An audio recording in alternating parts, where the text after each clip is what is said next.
El libro de Gálatas es el libro que hemos estado estudiando y como pueden ver nos estamos aproximando hacia el final de esta epístola.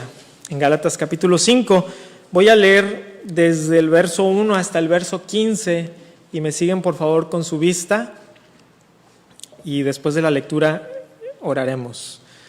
Dice así la palabra de Dios: estad pues firmes en la libertad con que Cristo nos hizo libres, y no estéis otra vez sujetos al yugo de esclavitud. He aquí, yo Pablo os digo que si os circuncidáis, de nada os aprovechará Cristo. Y otra vez testifico a todo hombre que se circuncida que está obligado a guardar toda la ley. De Cristo os desligasteis los que por la ley os justificáis, de la gracia habéis caído. Pues nosotros por el Espíritu aguardamos por fe la esperanza de la justicia, porque en Cristo Jesús ni la circuncisión vale algo ni la incircuncisión, sino la fe que obra por el amor. Vosotros corríais bien, ¿quién os estorbó para no obedecer a la verdad? Esta persuasión no procede de aquel que os llama. Un poco de levadura leuda toda la masa. Yo confío respecto de vosotros en el Señor, que no pensaréis de otro modo, mas el que os perturba llevará la sentencia, quien quiera que sea. Y yo, hermanos, si aún predico la circuncisión, ¿por qué padezco persecución todavía? En tal caso se ha quitado el tropiezo de la cruz. Ojalá se mutilasen los que os perturban, porque vosotros, hermanos, a libertad fuisteis llamados. Solamente que no uséis la libertad como ocasión para la carne, sino servíos por amor los unos a los otros, porque toda la ley en esta sola palabra se cumple: amarás a tu prójimo como a ti mismo. Pero si os mordéis y os coméis unos a otros, mirad que también no os consumáis unos a otros. Esta es la palabra de Dios. Vamos a orar. Padre Celestial, gracias te damos porque nos permites en esta mañana cantar, Señor. Qué alegría es cantar. Y más, Señor, cuando podemos cantar junto con los hermanos. Yo sé, Padre, que los hermanos que nos están viendo en la transmisión también tienen el privilegio de cantar ahí donde están con su familia. Y rogamos, Señor, que cuando sea el momento adecuado podamos regresar todos aquí al local de reunión para reunirnos y ser una eclesía, una iglesia, una reunión de creyentes que venimos a adorar tu nombre. Ponemos ahora este pasaje en tus manos, Señor, pidiéndote que tú puedas hablar a través de mí aquello que sea de acuerdo con tu palabra, que podamos ser desafiados, que podamos crecer y que podamos ser moldeados a la imagen de Jesucristo nuestro Salvador. En su nombre oramos. Amén. Hace algunos años estuve haciendo mi servicio militar y el servicio militar mexicano dura aproximadamente un año. Y recuerdo que comenzamos por ahí de febrero, estaba muy frío en ese tiempo y cuando llegamos todos los jóvenes con nuestras chaquetas y ya teníamos nuestra camisa del servicio militar, una gorra también por ahí, y entramos, nos formaron y lo primero que nos dicen los militares es: aquí no hace frío, quítense todas las chaquetas. Y bueno, nos quitamos las chaquetas, las dejamos por ahí, nos pusieron en firmes en el friazo. Y luego nos llevaron a otro lugar y como que los militares como los primeros 3 meses no sabían bien qué hacer con nosotros, como que apenas estaban empezando a ver qué, y entonces nos ponían en filas, en posición de firmes, nos ponían en firmes y luego nos ponían en posición de descanso, que es similar, es con los pies un poquito más abiertos y las manos al frente, pero es una posición que después de un poquito de tiempo te empiezas a cansar. Pues en una ocasión estuvimos más o menos 4 horas ahí sin hacer absolutamente nada, simplemente de pie, sin poder movernos, sin poder usar el baño, sin poder ponernos de cuclillas, sin poder separar las manos, sin poder juntar los pies, nada. Simplemente era estar allí en posición de firmes, sin hacer absolutamente nada, por más o menos unas 4 horas. Recuerdo que regresé a casa con un dolor increíble en los pies, pero bueno, así era. Y me di cuenta que estar en posición firme es difícil cuando pasa mucho tiempo. Te empiezas a cansar y te quieres mover. Incluso después de predicar por 1 hora, termino yo con los pies me duelen, ¿verdad? Y tengo que moverlos un poquito. Imagínense estar sin poder moverse por todo ese tiempo. Y me hacía pensar que en el plano espiritual pasan cosas similares. Y lo similar es que espiritualmente también es difícil permanecer firmes. Es muy fácil para nosotros aburrirnos un poco y querer movernos y decir, bueno, sí, esto pues es lo que yo veo, pero quizá hay algo diferente, quizá hay algo mejor. Y Pablo le está escribiendo a los Gálatas y lo que les está diciendo es: permanezcan firmes. Pero a diferencia de uno, que cuando uno está físicamente permaneciendo firmes, pues lo tienes que hacer en tus fuerzas, ¿no? Tú tienes que quedarte de pie. Pero lo que Pablo le dice a los Gálatas es: permanezcan firmes, pero en la fuerza de Cristo. Es Cristo el que les va a afirmar. Es Cristo el que es su fundamento. Permanezcan firmes en el Evangelio. Y hoy vamos a ver en estos 15 versículos que debemos permanecer firmes en la libertad de Cristo. Debemos permanecer firmes en la libertad de Cristo. Ahora quisiera compartir con ustedes 4 puntos que nos van a ayudar a entender este pasaje. Y lo primero que vamos a ver es, como primer punto, es la esclavitud de la ley. La esclavitud de la ley.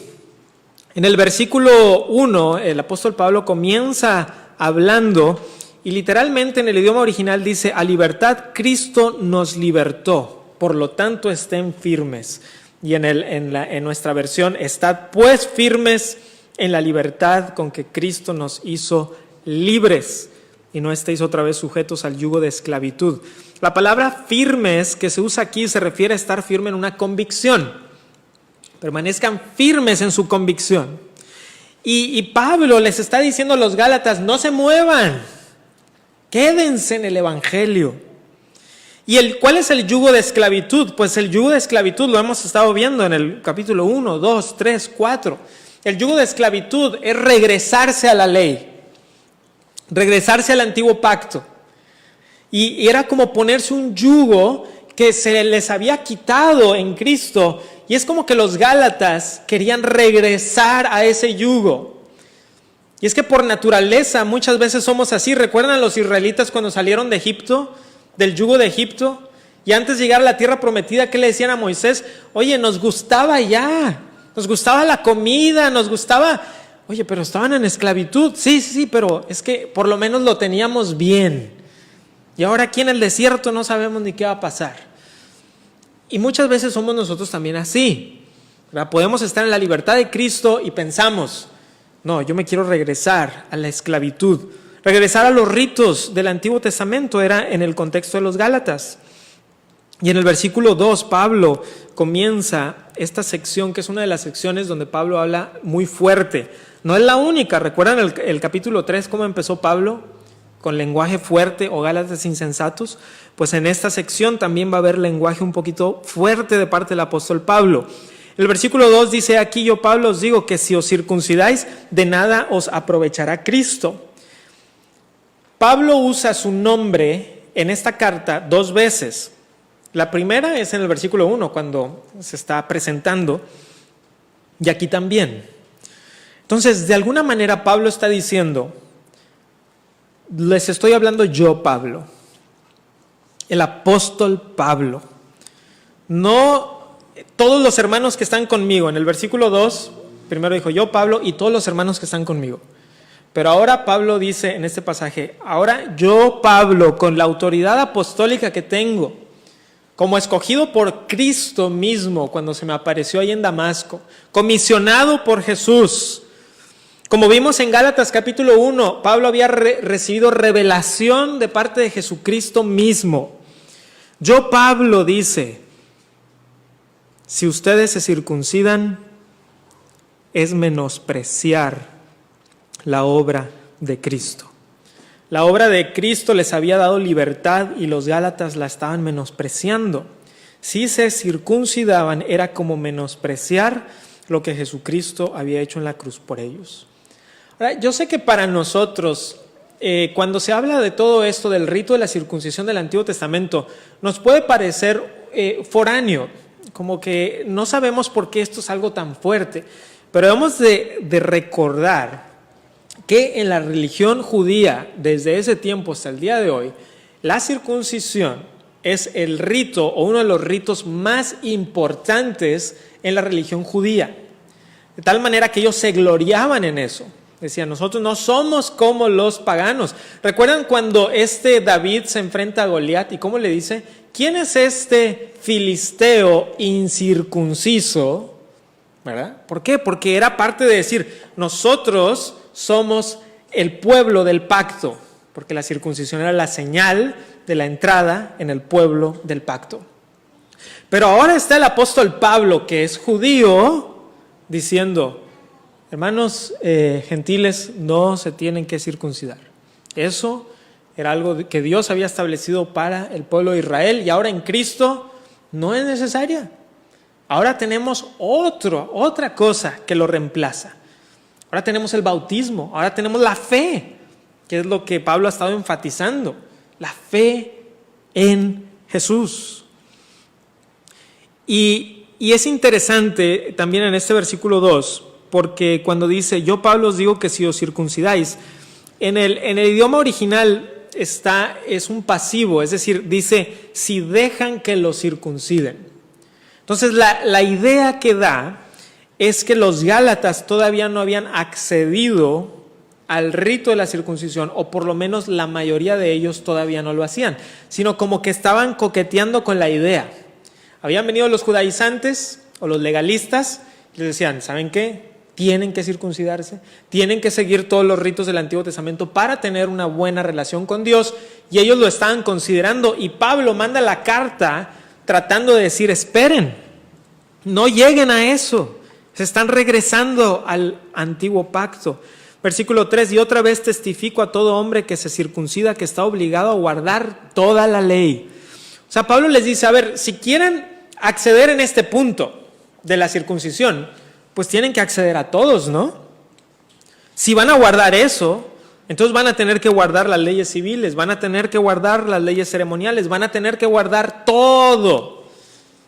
No se vale nada más, un pedacito nada más. Ah, sí, bueno, esto sí, lo demás no, dice Pablo. Ah, ¿quieren regresarse al antiguo pacto? Pues entonces es de lleno.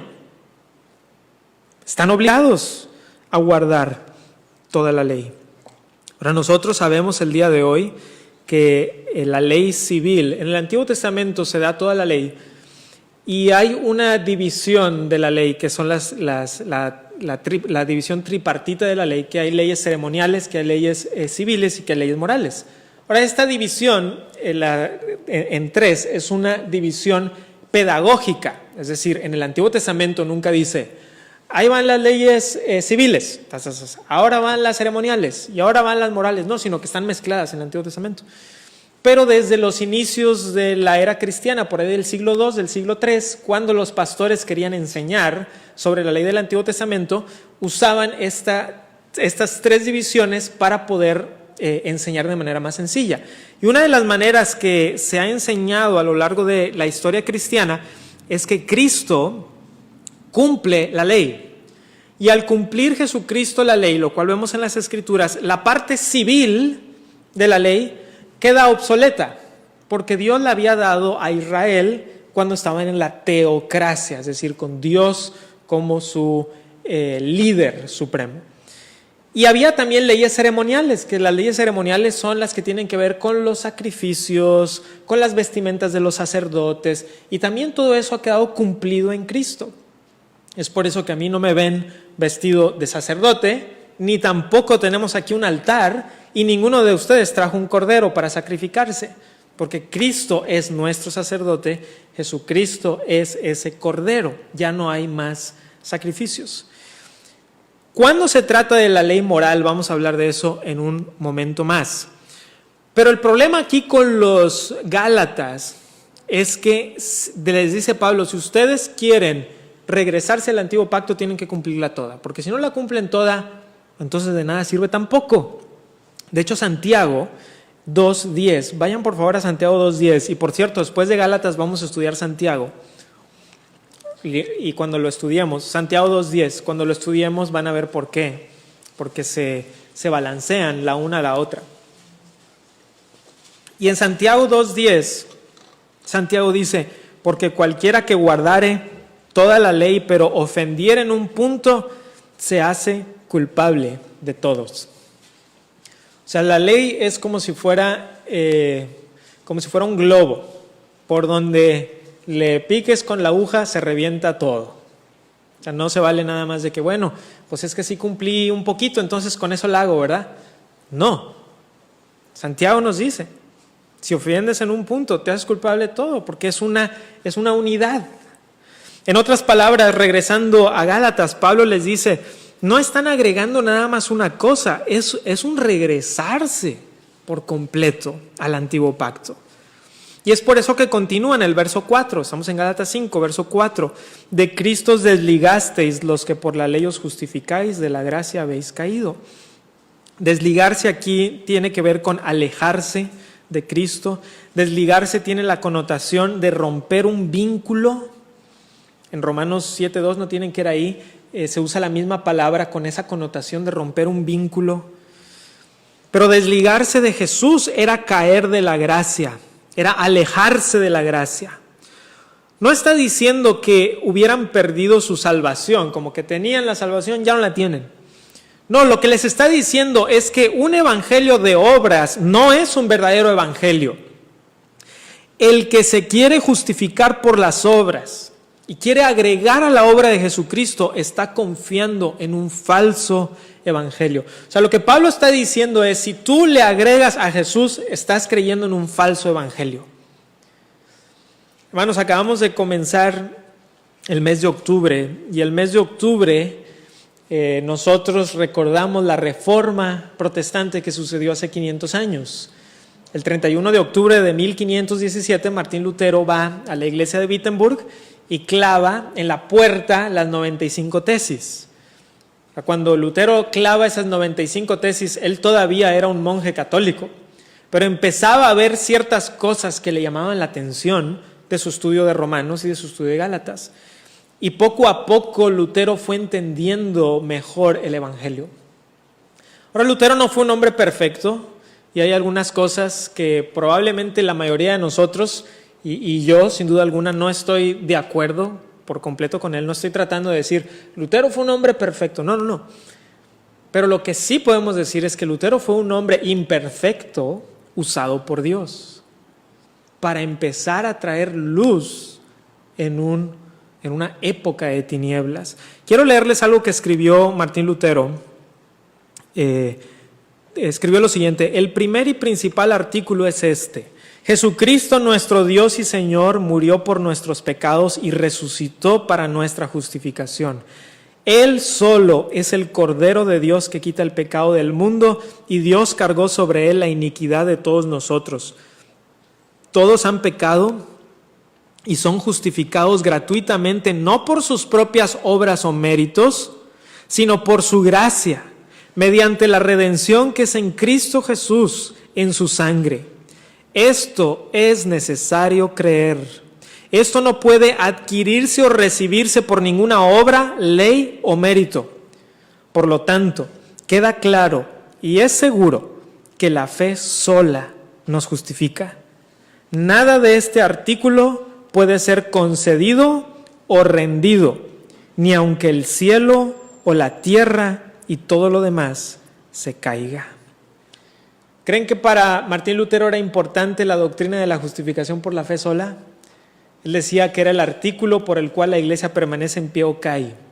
Y 500 años después, hermanos, seguimos luchando las mismas batallas. Seguimos levantando el mismo estandarte de que la justificación es por la fe sola. Si alguien quiere justificarse por sus obras, está obligado entonces a cumplir toda la ley. Y el problema es que nadie puede cumplir toda la ley. Nuestra única esperanza es poner la fe en Jesucristo, aquel que sí cumplió toda la ley y cuya justicia nos es aplicada, como cantamos hace un momento, del glorioso intercambio. Y eso nos lleva a un segundo punto. Punto número 2, vamos a ver la esperanza por la fe. La esperanza por la fe en el versículo 5. Comenzando el versículo 5 dice: pues nosotros por el Espíritu aguardamos por fe la esperanza de la justicia. Bueno, aquí ahora el apóstol Pablo hace un contraste con los verdaderos creyentes que a través del Espíritu y por medio de la fe aguardan la esperanza de la justicia, que es una oración, este versículo, larga y un poquito compleja, como que tiene muchos elementos, ¿no? Bueno, el Espíritu es el agente. No podemos hacer nosotros nada por nosotros mismos, es el Espíritu el que hace la obra en nosotros. Es el Espíritu el que nos regenera y por medio de quien podemos tener una esperanza segura. Pero usa una palabra, aguardar, aguardamos. Bueno, esa es nuestra responsabilidad. Es nuestra responsabilidad aguardar, pero lo hacemos en el poder del Espíritu Santo. Ni siquiera esto pudiéramos decir que, bueno, esta es mi obra. No, es por medio del Espíritu. Después habla de la fe. La fe es el medio. La fe es el medio instrumental por el cual recibimos la salvación y por el cual permanecemos en Cristo. Y la fe es activa y permanente. No puedo decir, bueno, sí creí, pero ya no creo. No. La fe que salva es la fe que persevera.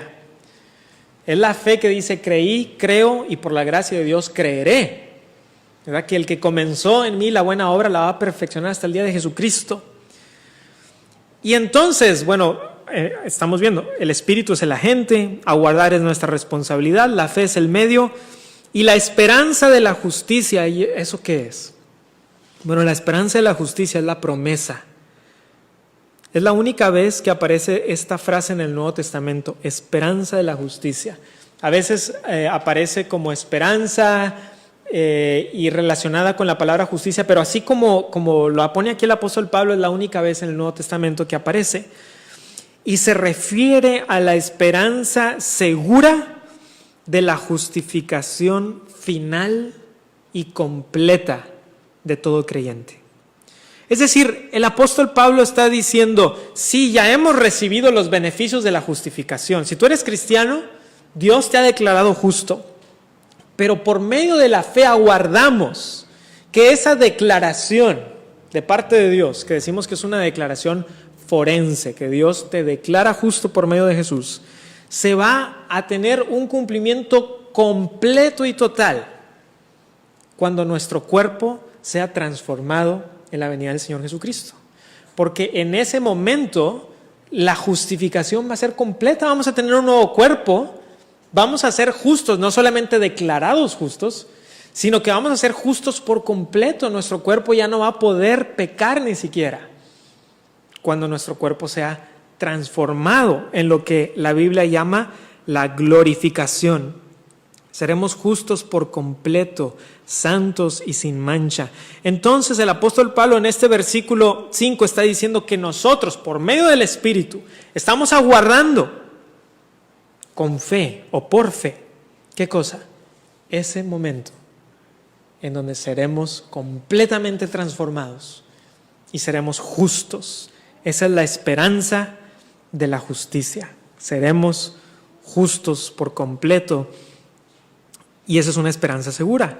Y el versículo 6 dice, porque en Cristo Jesús ni la circuncisión vale algo ni la incircuncisión, sino la fe que obra por el amor. Ahora quiero invitarles a 1 Corintios 7:19. Algunas veces, 1 Corintios 7:19, algunas veces en las Escrituras vemos cosas que son difíciles de entender. Y quisiera que veamos una de estas cosas. 1 Corintios 7:19 es un pasaje que algunos citan como una contradicción de Pablo mismo. Es decir, que Pablo lo que dice en Gálatas y lo que dice en Corintios es diferente y que Pablo se está contradiciendo, lo cual nosotros no creemos. Pero miren lo que dice el 7:19 de 1 Corintios: la circuncisión nada es y la incircuncisión nada es, sino el guardar los mandamientos de Dios. Ahora, en este pasaje es muy similar a Gálatas en la primera parte, pero en la segunda parte, en donde en Gálatas Pablo habla de la fe, aquí en Corintios habla de guardar los mandamientos, lo cual parece que en Gálatas está diciendo que no debemos de hacer. Entonces, alguien podría decir, espérate Pablo, pero pues si guardar los mandamientos, la circuncisión es un mandamiento. Entonces, ¿cómo puedes decir que la circuncisión nada es sino guardar los mandamientos? Pero la circuncisión es un mandamiento. Bueno, para entender esto, debemos considerar toda la doctrina de Pablo con respecto a la ley y con respecto a la gracia. Y en eso que voy a mencionar, algunos buenos hermanos en Cristo tienen ciertas diferencias de opinión y creo que podemos en algunas cosas tenerlas, pero quiero de alguna manera explicarles de qué manera lo entiendo, cómo me parece que las Escrituras nos muestran esta tensión entre Pablo diciendo somos libres de la ley y Pablo en Corintios diciendo guardemos los mandamientos. ¿Cómo podemos entender estas dos cosas a la luz de las Escrituras? Bueno, Pablo no está diciendo que podemos vivir sin ley en todos los sentidos. De hecho, hace 2 o 3 domingos hablamos que Pablo dice, no estando yo sin ley, sino estando bajo la ley de Cristo. Entonces, Pablo no está hablando de un libertinaje. Pablo no está hablando diciendo, miren, ¿saben qué? Desde Génesis hasta Malaquías, ya no importa. O sea, es desde Mateo, ahí ya.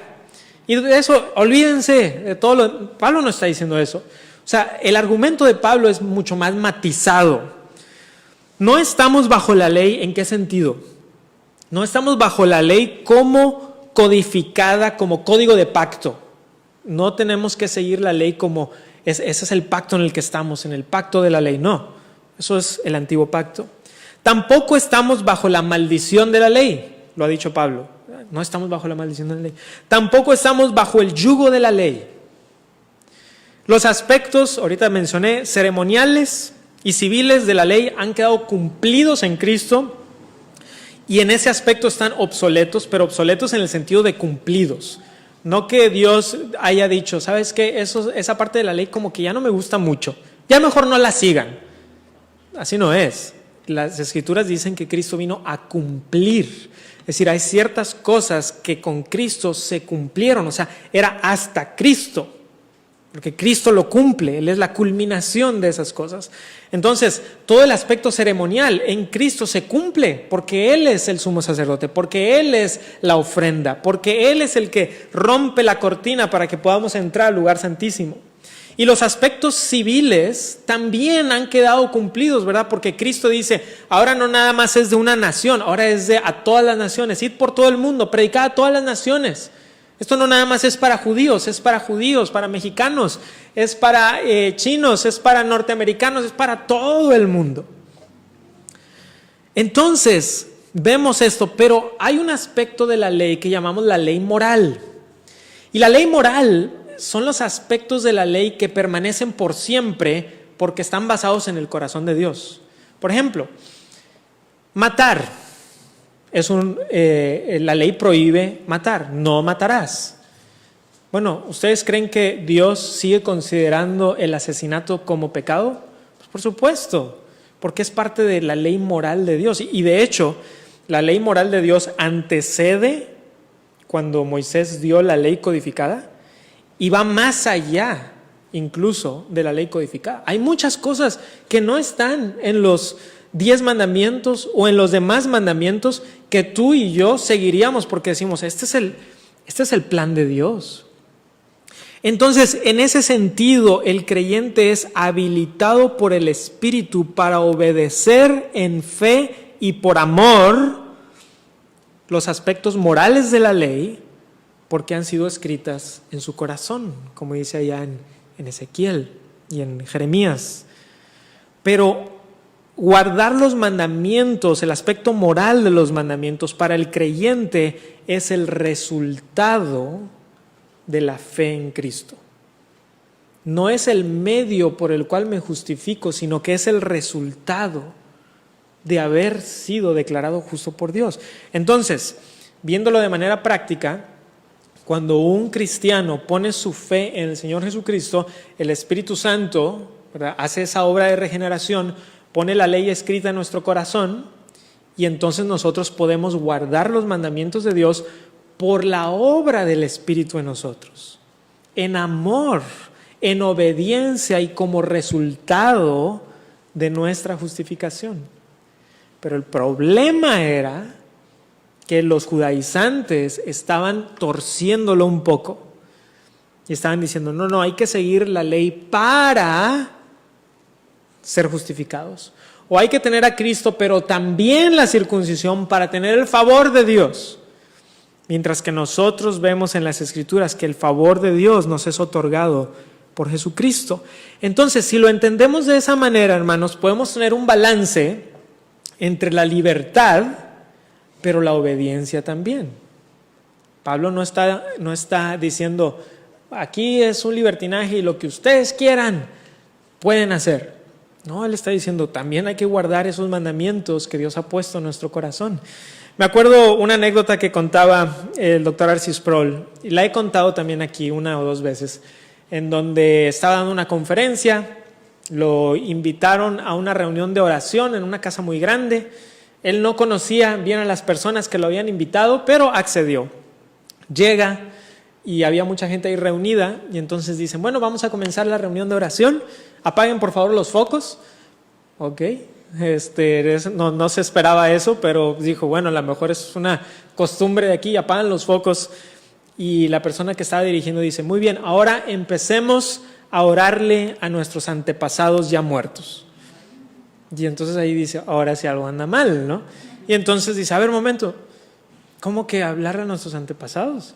Dice, eso es considerado abominación delante de Dios, invocar a los muertos.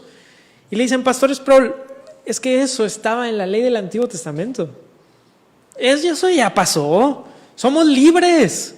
Eso lo que estuviera en el Antiguo Testamento, eso ya no vale. Entonces ahorita podemos invocarlo sin no hay ningún problema. Y entonces él le responde, ¿y qué les hace pensar que aquello que Dios detestaba en el Antiguo Testamento ahora no le importa? Y es más, hasta le sonríe. Entonces ahí es donde debemos de tener cuidado. Y ahí es donde está el balance, en donde vemos la ley moral del Antiguo Testamento, que es una guía hacia el corazón de Dios y una guía para nuestra conducta. Pero debemos de ver que Pablo es muy claro que lo que salva es la fe.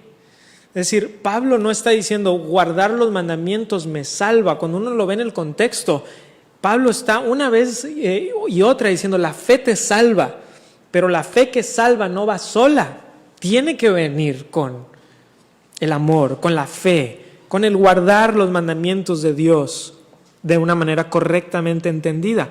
Es una fe activa, la cual tiene como resultado obrar en amor. Es una fe que obra por el amor hacia Dios. Como dijo un pastor, la fe es la raíz, el amor es el fruto. Bien, pues hemos visto esta parte que es una parte un poquito compleja, sobre cómo poder ver esto de la ley, la gracia, no caer ni en el legalismo ni en el libertinaje. Vimos primeramente la esclavitud de la ley, después vimos la esperanza que viene por la fe, y en el tercer punto Pablo nos va a hablar de cómo la cruz se convirtió en un tropiezo para los judaizantes. Punto número 3, el tropiezo de la cruz. El tropiezo de la cruz. Versículo 7, vosotros corríais bien, voy a leer el 8 también. ¿Quién os estorbó para no obedecer a la verdad? Esta persuasión no procede de aquel que os llama. Entonces, hemos visto que al apóstol Pablo le gustaba hacer metáforas deportivas. Es muy probable que el apóstol Pablo supiera de las Olimpiadas que ya eran famosas en el tiempo del apóstol Pablo, y él habla a veces de correr, a veces habla del boxeo y de algunas diferentes cosas. Y aquí el apóstol Pablo dice, ustedes iban corriendo bien, iban bien por la carrera, pero alguien había puesto un obstáculo para desviarlos. Pablo sabía de la doctrina de los judaizantes, aunque no sabemos si los conocía por nombre o no. Esta carta no menciona nombres de los judaizantes, no dice cómo fulanito o menganito, no menciona nombres. Pero, pues Jesús no estaba detrás de esto, obviamente. O sea, Pablo dice, no es Jesús, no es Dios el que está detrás de esta doctrina. Muy probable Pablo está haciendo una referencia al que está detrás incluso de los judaizantes, que es Satanás. Él es el que finalmente quiere estorbarnos para no obedecer a la verdad. Y en el versículo 9 el apóstol Pablo usa un dicho proverbial: un poco de levadura leuda toda la masa. Quizá agregar la circuncisión y algunos ritos parecía algo pequeño, pero no lo era, porque algo pequeño puede tener un efecto muy, muy grande. Todos sabemos que si tú estás en un lugar plano por completo, donde no tienes ningún tipo de obstáculo, y tú estás tratando de llegar a un lugar que está enfrente de ti, pero está a muchos metros o kilómetros, y si tú dices, voy a caminar en línea completamente recta, y si pudieras tú trazar esa línea recta, si tú mueves esa línea un poquito desde donde tú estás y tú giras un poquito hacia la izquierda y empiezas a caminar, ¿qué pasa a la larga? Terminas bien lejos de tu destino. Al principio, quizá la desviación parezca pequeñita, pero a la larga es una desviación muy grande. Entonces el apóstol Pablo usa algo similar, pero en la cocina, ¿verdad? Si tú le pones un poco de levadura y vas a leudar toda la masa, tú puedes creer que sea algo pequeño agregar la circuncisión o los ritos del Antiguo Testamento, pero a la larga va a tener terribles consecuencias. Versículo 10, yo confío respecto de vosotros en el Señor, que no pensaréis de otro modo, mas el que os perturba llevará la sentencia quien quiera que sea. Y me gusta aquí como el apóstol Pablo no está desesperanzado. O sea, no está como diciendo, bueno, pues ya ni modo, pues ya se desviaron y no, yo confío que no van a pensar de otra manera, pero aquel que está haciéndolos cambiar, él sí. Pablo normalmente usa el plural para referirse a los judaizantes, pero aquí usa un singular. Pudiera ser que es un singular, lo que se le llama el singular genérico, es decir, que está usando un singular para referirse a todos, o puede ser que se esté refiriendo al líder, que hubiera un líder y está diciendo, bueno, el líder que ha venido a introducir esto, él llevará también esta sentencia. ¿Y la sentencia a qué se refiere? Al juicio de Dios. Pedro habló de esto en 2 de Pedro 2, del 1 al 3. Les invito ahí. Y aunque el contexto de Pedro y de Pablo no es exactamente el mismo, o sea, Pedro no está hablando de los judaizantes necesariamente, 2 de Pedro 2, del 1 al 3, en 2 de Pedro 2, del 1 al 3, Pedro también está hablando sobre algunos que introducían falsas enseñanzas. Dice así, pero hubo también falsos profetas entre el pueblo, como habrá entre vosotros falsos maestros, que introducirán encubiertamente herejías destructoras, y aún negarán al Señor que los rescató, atrayendo sobre sí mismos destrucción repentina. Y muchos seguirán sus disoluciones, y por causa de los cuales el camino de la verdad será blasfemado, y por avaricia harán mercadería de vosotros con palabras fingidas. Sobre los tales ya de largo tiempo la condenación no se tarda, y su perdición no se duerme. Entonces, el apóstol Pedro también está diciendo, esto es cosa seria, esto es cosa seria.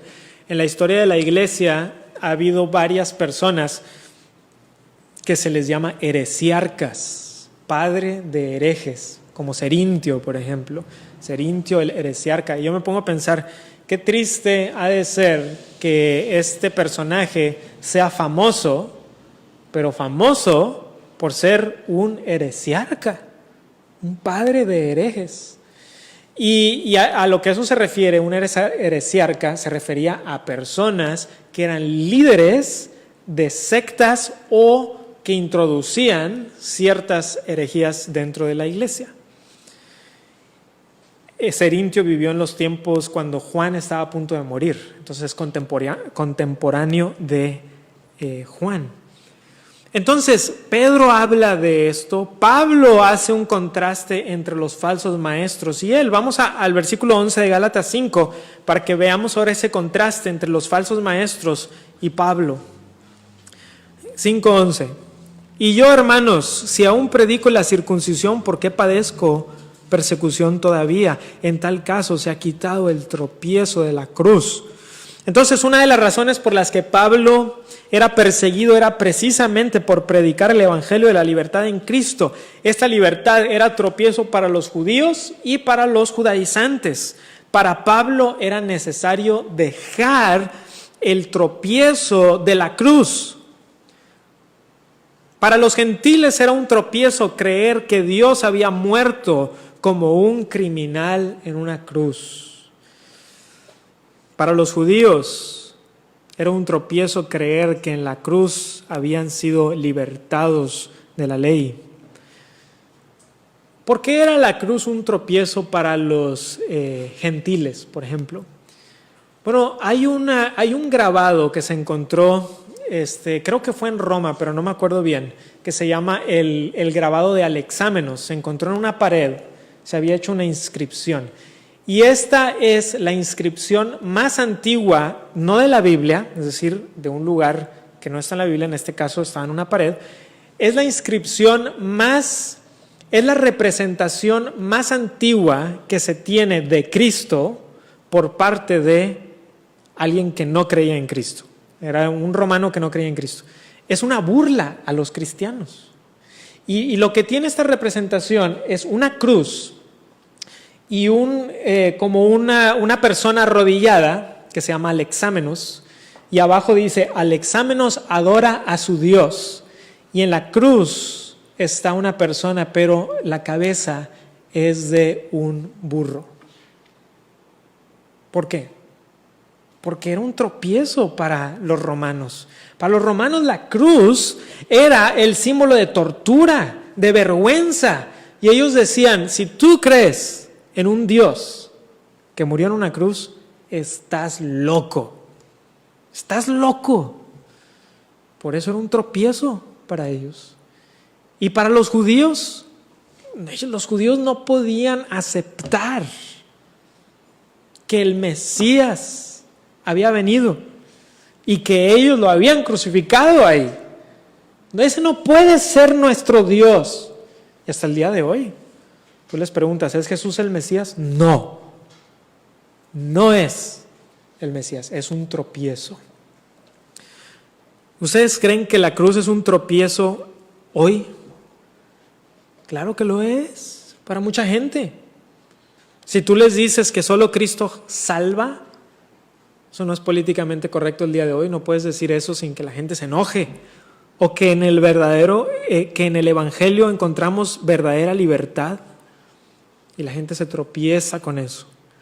No quiere un Dios, y mucho menos un Dios que le vaya a juzgar, y por lo tanto no quiere creer en un Dios que le pueda salvar, porque no siente que necesite salvarse de nada. Pablo considera este error judaizante tan fuerte que proclama una imprecación sobre ellos. En la Biblia, una imprecación es una declaración de fuerte juicio de parte de Dios sobre alguien. Si ustedes buscan la palabra imprecación en el diccionario de la Real Academia, tiene un significado ligeramente diferente al que se usa en la Biblia. Cuando hablamos de una imprecación, se refiere a lo que llamamos un oráculo de maldición, y es cuando un profeta o un apóstol pronuncia un juicio sobre algo o alguien que está haciendo algo particularmente malo hacia el pueblo de Dios o hacia Dios mismo. Y eso lo vemos en el versículo 12. Ojalá se mutilasen los que os perturban. Algunos han llamado esta la declaración más fuerte que hace Pablo en todas sus cartas. La palabra griega es opokopto, que quiere decir hacerse eunucos. En otros contextos tiene que ver con castración. Y el apóstol Pablo está haciendo un juego de palabras aquí. En el norte de Galacia, en la región de Galacia, al norte, había una diosa, la diosa Cibele. Y esa diosa, la diosa Cibele, tenía sacerdotes, y esos sacerdotes se castraban para recibir el favor de los dioses. Y Pablo está usando una imprecación hiperbólica para dejar en claro que los judaizantes estaban siguiendo prácticas que se asemejaban más al paganismo, al querer justificarse por sus obras para obtener el favor de Dios. Entonces esta es quizá la declaración más fuerte que hace Pablo en todas sus epístolas al decir, ustedes judaizantes están hablando de la circuncisión, pero en realidad se parecen a este grupo pagano. Ustedes están llegando hasta ese punto. Ahora, cuando vemos una palabra fuerte como esta, siempre debemos de tener cuidado en nuestra forma de hablar. Pero algunas veces ciertas cosas ameritan hablar con fuerza. ¿Recuerdan a Elías usando de la ironía y el sarcasmo con los sacerdotes de Baal? ¿Recuerdan al Señor Jesucristo llamando sepulcros blanqueados, hipócritas? Incluso Juan el Bautista usó lenguaje fuerte en contra de aquellos que no querían recibir el mensaje del Señor Jesucristo. En los tiempos de la Reforma, los 4 reformadores magisteriales, Calvino, Lutero, Zwinglio y Knox, en algunas ocasiones usaron lenguaje fuerte para referirse a aquellos que negaban la doctrina de la salvación por la fe sola, porque desde la perspectiva de ellos, y es correcto, ellos decían, esas doctrinas están llevando a la gente al infierno. Estamos en la batalla por las almas de las personas y no podemos decir que no pasa nada. Entonces, si tú lees, por ejemplo, el librito de Lutero que escribe en contra de Erasmo, de la esclavitud de la voluntad, vas a encontrar que Lutero habla muy fuerte en contra de Erasmo. Porque si tú estás enseñando algo que no es lo que la Biblia dice. Bueno, la esclavitud de la ley, la esperanza por la fe, el tropiezo de la cruz. Punto 4. Rápidamente vamos a ver la libertad en el amor. La libertad en el amor. Dice el versículo 13, porque vosotros, hermanos, a libertad fuisteis llamados, solamente que no uséis la libertad como ocasión para la carne, sino servíos por amor los unos a los otros. La libertad del evangelio es el llamado de todo creyente. No es libertinaje, una vez más, lo he repetido muchas veces a lo largo de esta serie de mensajes, es libertad. No debemos abusar de esa libertad porque se convierte en libertinaje. Más bien la libertad se debe de usar para el servicio en amor. La libertad en Cristo está siempre al servicio del amor. Versículo 14, porque toda la ley en esta sola palabra se cumple, amarás a tu prójimo como a ti mismo. Hermanos, toda la ley se cumple en la ley, lo que llamamos la ley de Cristo, que es la ley del amor. Amarás a tu prójimo como a ti mismo, aparece 9 veces esta frase en toda la Biblia. 1 vez en el Antiguo Testamento, 5 veces en los Evangelios de la boca de Jesús, 2 veces lo dice Pablo y 1 Santiago. Entonces el que más habla de amarás a tu prójimo como a ti mismo es nuestro Señor Jesucristo. Y por eso llamamos esto que es el corazón de la ley de Cristo.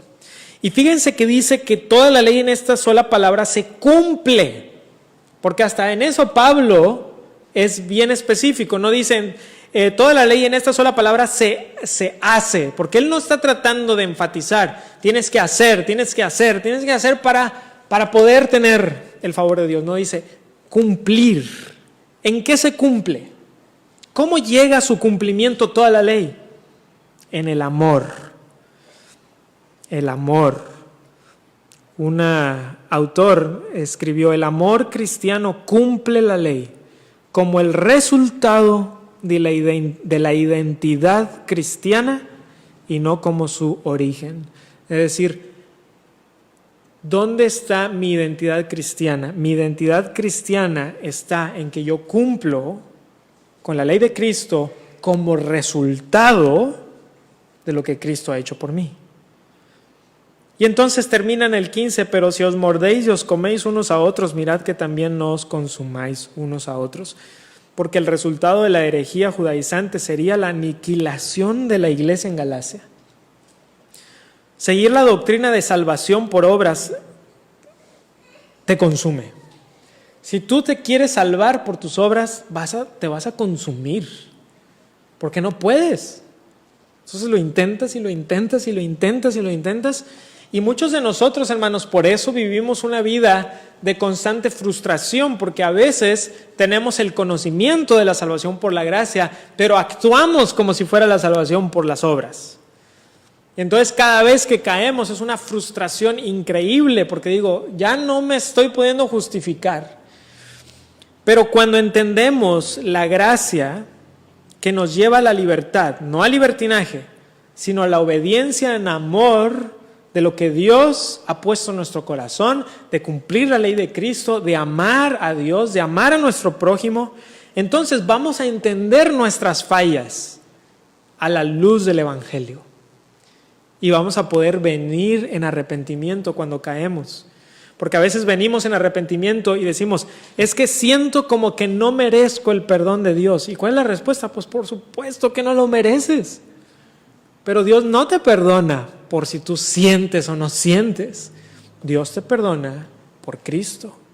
Es Cristo el que nos salva y es por Cristo por quien somos perdonados. Entonces aún nuestras fallas nos llevan a la cruz y debemos de ahí decir, Dios, me pongo delante de ti, y poder decir como cantamos, su gracia es mayor. ¿Cuál es el antídoto al legalismo? La cruz de Jesús, la cruz de Jesús, el Evangelio, la obra de sacrificio de nuestro Señor. Permanezcamos entonces firmes, queridos hermanos, en medio de este mundo que quiere moverte y va a hacer todo lo posible por moverte. Permanece firme en la libertad del Evangelio. Vamos a orar.